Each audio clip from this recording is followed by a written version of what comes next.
রাসূল শাহ মক্কা থেকে মদিনায় হিজরতের পর একটি পূর্ণাঙ্গ ইসলামী রাষ্ট্র প্রতিষ্ঠা করেন।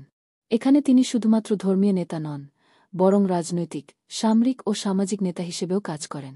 মদিনায় এসে মদিনা শরীফের প্রথম সংবিধান, মদিনা চুক্তি প্রণয়ন করেন, যা মুসলিম, জিহুদি ও অন্যান্য সম্প্রদায়ের মধ্যে শান্তি ও সমঝোতার ভিত্তি গড়ে তোলে। তিনি রাজনীতি, বিচার এবং প্রশাসনের দায়িত্ব গ্রহণ করেন। মদিনার মুসলিমদের রক্ষা ও ইসলামের বিস্তার জন্য বিভিন্ন যুদ্ধের নেতৃত্ব দেন, যেমন বদর, উহুদ, খন্দাক। যুদ্ধ শেষে মক্কা বিজয় করেন এবং সাম্রাজ্য বিস্তার শুরু করেন। ইসলামের বিধান ও শাসন প্রতিষ্ঠার জন্য কোরআন ও সুন্নাহর আদেশ অনুসরণ করেন। ব্যক্তিগত ও সামাজিক জীবনের সব দিক নিয়ন্ত্রণ ও পরিচালনা করেন। দাসত্ব প্রথা ধীরে ধীরে বিলুপ্তির পথে নিয়ে আসেন। নারীর অধিকার নিশ্চিত করার প্রচেষ্টা চালান। দরিদ্র, এতিম, বিধবা ও অসহায়দের জন্য সমান সুযোগ দেন। সব শ্রেণীর মানুষের প্রতি সুবিচার করতেন। ভেদাভেদ ও জাতিবিদ্বেষ দূর করার প্রচেষ্টা চালান।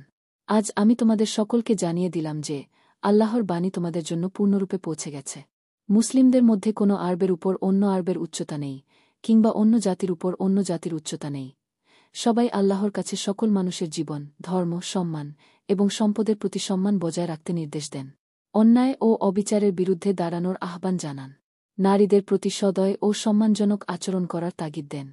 পরিবারের প্রতি দায়িত্বশীল হতে নির্দেশ করেন। কোরআন ও সুন্নাহকে অবলম্বন করতে বলেন।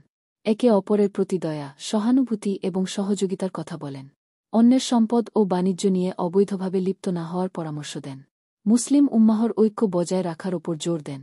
আমি তোমাদের প্রতি সচেতনতা, সতর্কতা এবং দায়িত্বের কথা বললাম, যাতে তোমরা এই দায়িত্ব পালন করতে পারো। হযরত মুহাম্মদ শাহ 632 খ্রিস্টাব্দে শহর মদিনায় ইন্তেকাল করেন।